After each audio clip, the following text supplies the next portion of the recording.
Hello, today I'm going to present you Jane Addams for the book club. My name is Vicky and I'm studying social work at the University in Bochum in Germany. But currently I'm studying at the University Pablo de Olavide in Sevilla in Spain. This book club is for the course Introduction to Sociology, lectured by Dr. Maria José del Pino Espejo. But before I'm going to read you something about 20 years of Hull House, I would like to introduce you to Jane Laura Addams. The first time when I heard about her was in my first semester in social work, and I found this woman very interesting. That's why I chose her. So Jane Laura Addams was born on the 6th September in 1816 in Illinois, and she died on the 21st of May in 1935 in Chicago. She was a feminist, sociologist, public administrator, author, social worker, and reformer. She was a very important leader in social work history, and she founded Chicago's Hull House to provide social services to poor and largely immigrant families. Her biography. She studied medicine for 6 years, discovered Tony B. Hall in London, which is similar to the Hull House. She founded the Hull House. She spoke and wrote about the settlement. She was a leader in women's suffrage and pacifist movements. She believed that women should make their voices heard in legislation and therefore should have the right to vote. She was also the first American woman to receive the Nobel Peace Prize. Hull House community consisted of 18 national groups, such as Dutch, German, Russian, Scandinavian, Mexican, British, Greek, Polish, Romanian, Swiss, Belgian, Finnish, Lithuania, Yugoslavian, Hungary, Czechoslovakia, and French. Here you can see some pictures. In the middle there is the Hull House, and on the picture on the right hand side at the bottom there you can see this lady, which is Jane Addams, where she played and talked with the children. Yeah, and on the other pictures you can see some children playing, or on the left hand side you can see the babies which are waiting for their food probably. So one of her works was 20 Years Hull House, which was published in 1910. And I'm going to read you something about, I'm going to read you out something from this book. I'm going to read you the chapter 10. And the 20 Years Hull House is an autobiography from Jane Addams. Okay, so chapter 10, Pioneer Labor Legislation in Illinois. Our very first Christmas at Hull House, when we as yet knew nothing of child labor, a number of little girls refused the candy which was offered them as a part of their Christmas good, cheers saying simply that they worked in a candy factory and could not bear the sight of it.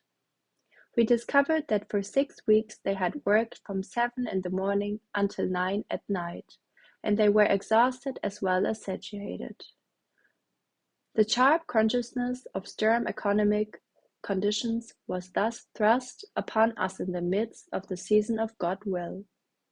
During the same winter, 3 boys from Hull House Club were injured at one machine, a neighboring factory, for lack of a guard which would have cost but a few dollars. When the injury of one of these boys resulted in his death, we felt quite sure that the owners of the factory would share our horror and remorse, and that they would do everything possible to prevent the recurrence of such a tragedy. To our surprise, they did nothing whatever. And I made my first acquaintance, then, with those pathetic documents signed by the parents of working children, that they will make no claim for damages resulting from carelessness. The visits we made in the neighborhood constantly discovered women sewing upon sweatshop work, and often they were assisted by incredibly small children. I remember a little girl of 4 who pulled up basting threads hour after hour, sitting on a stool at the feet of Bohemian mother, a little bunch of human misery. But even for that there was no legal redress, for the only child labor law in Illinois with any provision for enforcement had been secured by the coal miners' unions and was confined to children employed in mines. We learned to know many families in which the working children contributed to the support of their parents, not only because they spoke English better than the older immigrants and were willing to take lower wages, but because their parents gradually found it easier to live upon their earnings. A South Italian peasant who has picked olives and packed oranges from his toddling babyhood cannot see at once the difference between the outer healthy work which he had performed in the varying seasons and the long hours of monotonous factory life which his child encounters when he goes to work in Chicago. An Italian father came to us in great grief over the death of his eldest child, a little girl of 12, who had brought the largest wages into the family fund. In the midst of his junior sorrow, he said, "She was the oldest kid I had. Now I should have to go back to work again until the next one is able to take care of me." The man was only 33 and had hoped to retire from work at least during the winters. No foreman cared to have him in a factory, untrained and unintelligent as he was. It was much easier for his bright, English-speaking little girl to get a chance to pass labels on a box than for him to secure an opportunity to carry big iron. The fact of the child was what no one concerned thought about, and the abnormal effort she made thus permanently to bear the weight of life. Another girl of 13, a Russian Jewish child, employed in a laundry at a heavy task beyond her strength, committed suicide because she had borrowed $3 from a companion which she could not repay unless she confided the story to her parents and gave up an entire week's wages. But what could the family live upon that week in case she did? Her child mind, of course, had no sense of proportion, and carbolic acid appeared inevitable. While we found many pathetic cases of child labor and hard-driven victims of the sweating system who could not possibly earn enough in the short busy season to support themselves during the rest of the year, it became evident that we must add carefully collected information to our general impression of neighborhood conditions, if we would make it of any genuine value. There was at the time no statistical information on Chicago industrial conditions, and Mrs. Florence Kelly, an early resident of Hull House, suggested to Illinois State Bureau of Labor that they investigate the sweating system in Chicago with its attendant child labor. The head of the bureau adopted his suggestion and engaged Mrs. Kelly to make the investigation. When the report was presented to Illinois legislature, a special committee was appointed to look into Chicago's conditions. I well recall that one Sunday the members of this commission came to dine at Hull House. Our hopes ran high, and we believed that at last some of the worst ills under which our neighbors were suffering would be brought to an end. As a result of its investigations, This committee recommended to the legislature the provisions which afterward became those of the first factory law of Illinois, regulating the sanitary conditions of the sweatshop and fixing 14 as the age at which a child might be employed. Before the passage of the law could be secured, it was necessary to appeal to all elements of the community, and a little group of us addressed the open meetings of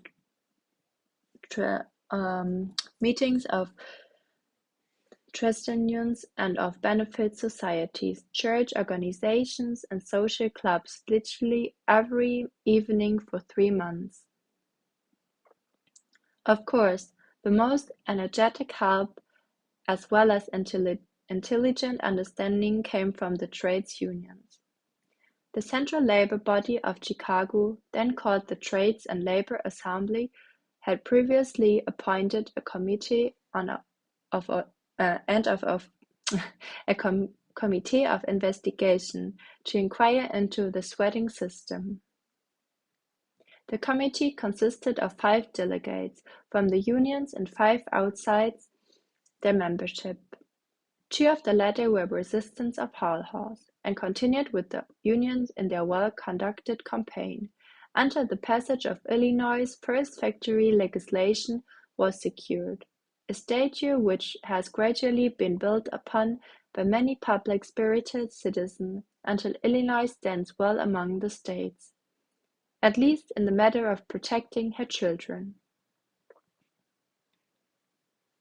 The Hull House resistance that winter had their first experience in lobbying. I remember that I very much disliked the word and still more the prospect of the lobbying itself, and we insisted that well-known Chicago women should accompany this first little group of settlement folk who, with trades unions, moved upon the state capitol on behalf of factory legislation. The National, or to use its formal name, the General Federation of Women's Clubs, had been organized in Chicago only the year before this legislation was secured. The Federation, when then timid in regard to all legislation because it was anxious not to frighten its new membership, although its second president. Mrs. Henderson was most untiring in her efforts to secure this law. It was perhaps a premature effort, though certainly founded upon a genuine need to urge that a clause limiting the hours of all women working in factories or workshops to 8 a day or 48 a week should be inserted in the first factory legislation of state. Although we had lived at Hull House but 3 years when we urged this legislation, we had known a large number of young girls who were constantly exhausted by night work, for whatever may be said in defense of night work for men, few women are able to endure it. A man who works by night sleeps regular by day, but a woman finds it impossible to put aside the household duties which crowd upon her, and a conscientious girl finds it hard to sleep with her mother washing and scrubbing within a few feet of her bed. One of the most painful impressions of those first years is that of pale, listless girls who work regularly in a factory of the vicinity which was then running full night time. These girls also encountered a special danger in the early morning hours as they returned from work, debilitated and exhausted, and only too easily convinced that a drink and a little dancing at the end of the balls in the saloon dance halls was that they needed to brace them. One of the girls whom we then knew, whose name was Chloe, seemed to find her delicate charm craving a drink to dispel her lassitude before her tired feet should take the long walk home, had thus been decoyed into a saloon where the soft drink was followed by an alcoholic one containing knock-out drops, and she awoke in a disreputable rooming house, frightened and disgraced to return to her mother. Thus confronted by that old conundrum of the interdependence of matter and spirit, the conviction was forced upon us that long and exhausting hours of work are almost sure to be followed by lurid and exciting pleasures, that the power to overcome temptation reaches its limits almost automatically with that of physical resistance. The 8-hour clause in this first factory law met with much less opposition in the legislature than was anticipated, and was enforced for a year before it was pronounced unconstitutional by the Supreme Court of Illinois. During the Halcyon month, when it was law, a large, enthusiastic 8-hour club of working women met at Hull House to read the literature to the subject in every way to prepare themselves to make public sentiment in favor of the measure which meant so much to them. The adverse decision in the test case, the progress of which they had most intelligently followed, was a matter of great disappointment. The entire experience left on mind a mistrust of legislation which was not preceded by full discussion and understanding. A premature measure may be carried through a legislature by perfectly legitimate means and still fail to possess vitality and a sense of maturity. On the other hand, the administration of an advance law acts somewhat as a referendum. The people have an opportunity for 2 years to see the effects of its operation. If they choose to reopen the matter at the next General Assembly, it can be discussed with experience and convictions. The very operation of the law has performed the function and the referendum in a limited use of the term.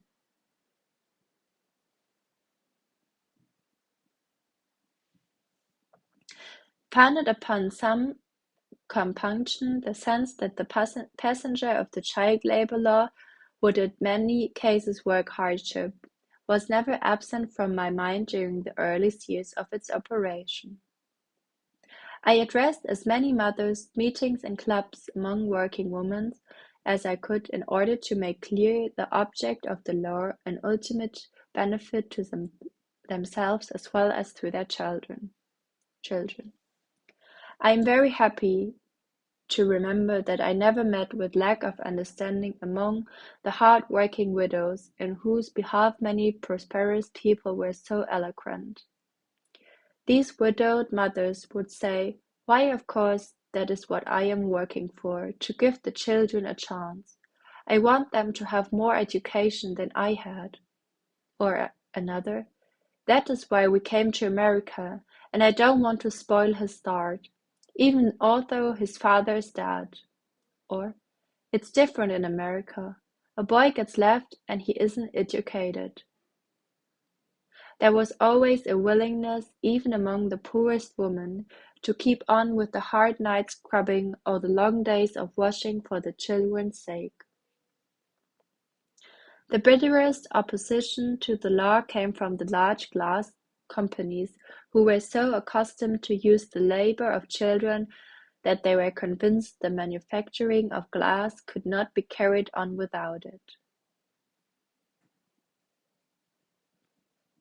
15 years ago, the state of Illinois, as well as Chicago, exhibited many characteristics of the pioneer country in which untrammeled energy and an early start were still the most highly prized generators of success.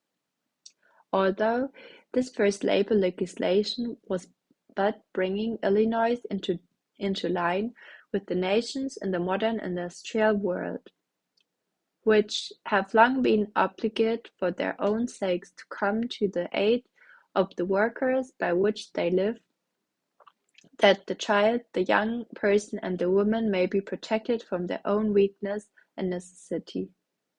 Nevertheless, from the first it ran counter to the instinct and tradition tradition almost to the very religion of the manufacturers of the state, who were for the most part self-made men.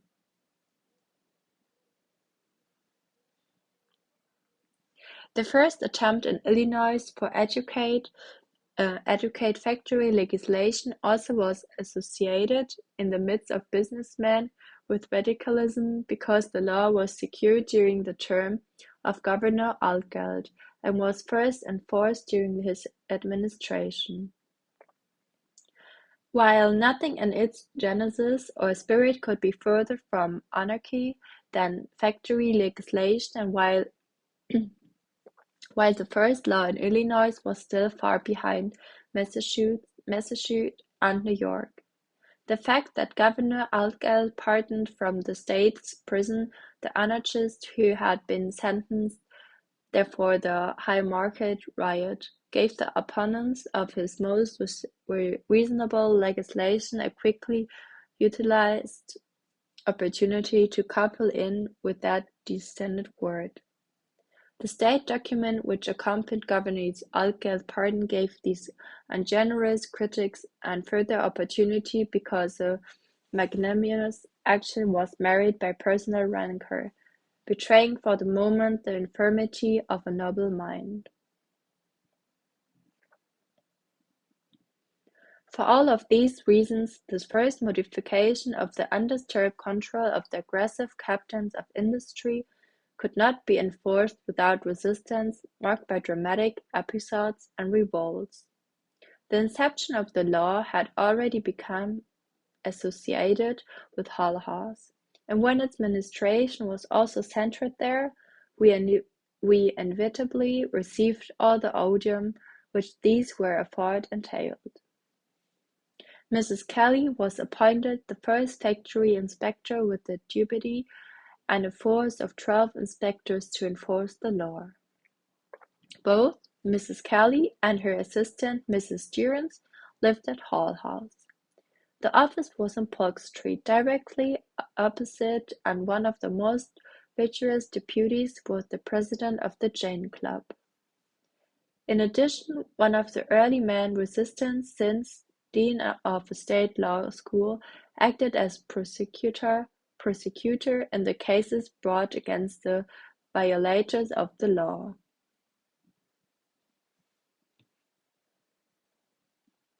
Chicago had for years been notoriously lax in the administration of law, and the enforcement of an unpopular measure was resented equally by the president of a large manufacturing concern and by the former victim of a sweatshop who had started a place of his own. Whatever the sentiments towards the new law on the part of the employers, there was no doubt of its enthusiastic reception by the trades unions. As the securing of the law had already come from them, and through the years which have elapsed since, the experience of the Hull House residents would coincide with that of an English statesman, who said that the common rule for the standard of life and the conditions of labor may be secured by legislation, but it must be maintained by trades unionism.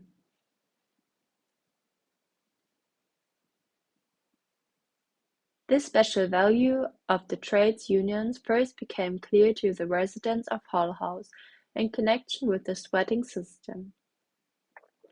We early found that the women in the sewing trades were sorely in need of help.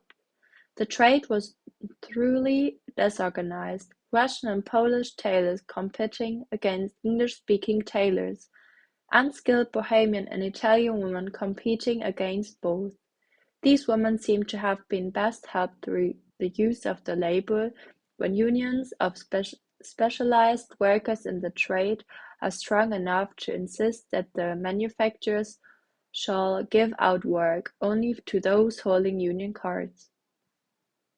It was certainly impressive when the garment markets themselves in this way finally succeeded in organizing 600 of the Italian women in our immediate vicinity, who had finished garments at home for the most wretched and precarious wages.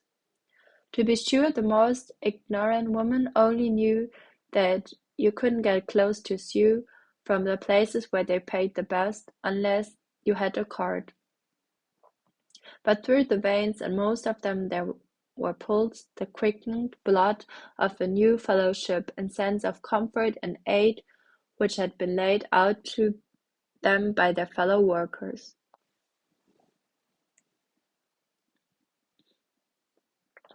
During the fourth year of our residence at Hull House, we found ourselves in a large mass, meeting ardently advocating the passage of a federal measure called the Sulzer Bill. Even in our short struggle with the evils of the sweating system, it did not seem strange that the center of the effort had shifted to Washington, for by that time we had realized that the sanitary regulation of sweatshops by city officials and carefully enforcement of factory legislation by state factory inspectors will not avail, unless each city and state should be able to pass and enforce a code of comparatively uniform legislation. Also, the Sulzer Act failed to utilize the interstate commerce legislation. For its purpose, many of the nation representatives realized for the first time that only by federal legislation could their constitutions in remote country places be protected from contagious diseases raging in New York or Chicago, for many country doctors testify as to the outbreak of scarlet fever and rural neighborhoods after the children have begun to wear the window overcoats and cloaks which have been sent from infected city sweatshops.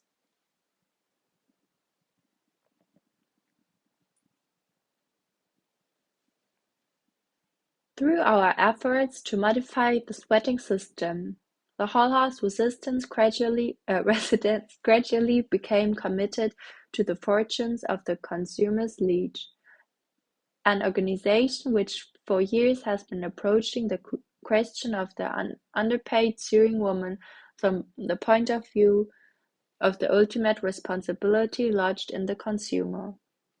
It becomes more reasonable to make the presentation of the sweatshop situation through the League, as it's more effectual to work with them for the extension of legal provisions, in the slow upbuilding of that code of legislation which is alone sufficient to protect the home from the danger incident to the sweating system.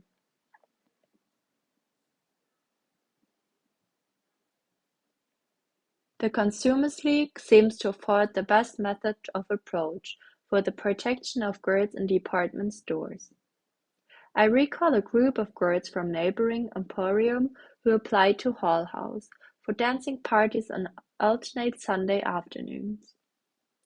In reply to our protest, they told us they not only worked late every evening in spite of the fact that each was supposed to have 2 nights a week off, and every Sunday morning, but that on alternate Sunday afternoons they were required to sort the stock.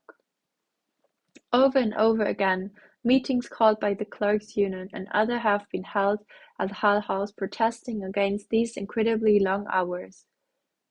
Little modification has come about, however, during our 20 years of residence, although one large store in the Bohemian Quarter closes all day on Sunday, and many of the others for 3 nights a week. In spite of the Sunday work, these girls prefer the outlying department stores to those downtown. There's more social intercourse with the customers, more kindliness and social equality between the saleswomen and the managers. And above all, the girls have the protection naturally afforded by friends and neighbors, and they are free from the suspicion which so often haunts the girl downtown that their fellow workers may not be nice girls.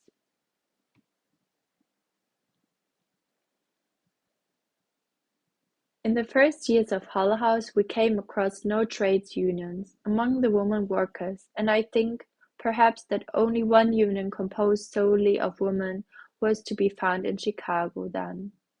that of the bookbinders. I easily recall the evening when the president of this pioneer organization accepted an invitation to take dinner at Hull House. She came in rather a recalcitrant mood, expecting to patronize and so suspicious of motives that it was only after she had been persuaded to become a guest of the house of several weeks in order to find out about us for herself that she was convinced of our sincerity and of the ability of outsiders to be of any service to working women. She afterward became closely identified with Hull House, and her hearty cooperation was assured until she moved to Boston and became a general organizer for the American Federation of Labor. The women shirt makers and the women cloak makers were both organized at Hull House, as was also the Dorcas Federal Labor Union, which had been founded through the efforts of working women, then of their residents. The latter union met once a month in a drawing room. It was composed of representatives from all the unions in the city, which included women in their membership, and also received other women in sympathy with unionism. It was a courted representation in the central labor body of the city, and later it joined its effort with those of others to found the Woman Union Labor League. In what we considered a praiseworthy effort to unite it with other organizations, through present of a leading woman club applied for membership. We were sure of her election that she stood just outside of the drawing-room door, or, in trades union language, the wicket gate. I'm sorry. While her name was voted upon, to her chagrin she did not receive enough votes to secure her admission, not because she working girls, as they were carefully to state, did not admire her, but because she seemed to belong to the other side. Fortunately, the big-minded woman so thoroughly understood the vote, and her interest in working women was so genuine that it was less than a decade afterwards, when she was elected to the presidency of the National Women's Trades Union League. The incident and the sequel registers perhaps the change in Chicago towards the labor movements, the recognition of the fact that it is a general social movement concerning all members of society and not merely a class struggle.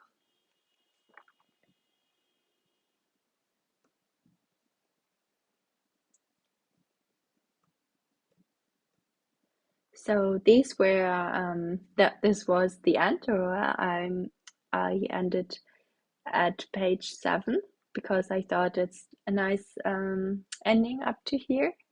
But if you like, you can still read all the other pages. These were the sources I used, and on the slide 5, I showed you some pictures of the Hull House, which you can find here. Thanks for listening, and goodbye.